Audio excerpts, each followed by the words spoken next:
दोस्तों, मैं आपका दोस्त कमल किशोर रावत हाजिर हूँ फिर से एक नई कहानी के साथ। एक बार एक समुद्री जीव विज्ञानी ने अपने शोध के दौरान पानी से भरे एक बड़े से टैंक में एक शार्क को डाला। कुछ देर के बाद उसने उसमें कुछ चारा मछलियाँ भी डाल दी। चारा मछलियों को देखते ही शार्क तुरंत तैरकर उनकी ओर गई और उन पर हमला कर उन्हें खा लिया। समुद्री जीव विज्ञानी ने कुछ और चारा मछलियाँ टैंक में डाली और वे भी तुरंत शार्क का आहार बन गई। अब समुद्री जीव विज्ञानी ने एक कांच का मजबूत पारदर्शी टुकड़ा उस टैंक के बीचों बीच डाल दिया। अब टैंक दो भागों में बंट चुका था। एक भाग में शार्क थी और दूसरे भाग में उसने कुछ चारा मछलियां डाल दी। विभाजक पारदर्शी कांच से शार्क चारा मछलियों को देख सकती थी। चारा मछलियों को देख शार्क फिर से उन पर हमला करने के लिए उस ओर तैरी, लेकिन कांच के विभाजक टुकड़े से टकरा कर रह गई। उसने फिर से कोशिश की, लेकिन कांच के टुकड़े के कारण वह चारा मछलियों तक नहीं पहुंच सकी।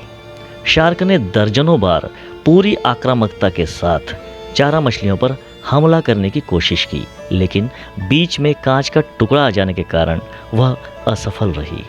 कई दिनों तक शार्क उस कांच के विभाजक के पार जाने का प्रयास करती रही, लेकिन सफल न हो सकी। अंततः थक हार कर उसने एक दिन हमला करना ही छोड़ दिया और टैंक के अपने भाग में रहने लगी।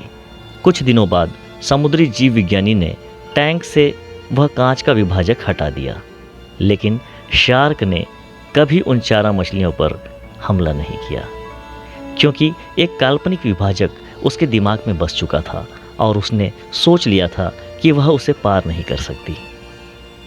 दोस्तों, जीवन में असफलता का सामना करते करते कई बार हम अंदर से टूट जाते हैं और हार मान लेते हैं। हम सोच लेते हैं कि अब चाहे कितनी भी कोशिश कर लें, सफलता हासिल करना नामुमकिन है, और उसके बाद हम कभी कोशिश ही नहीं करते।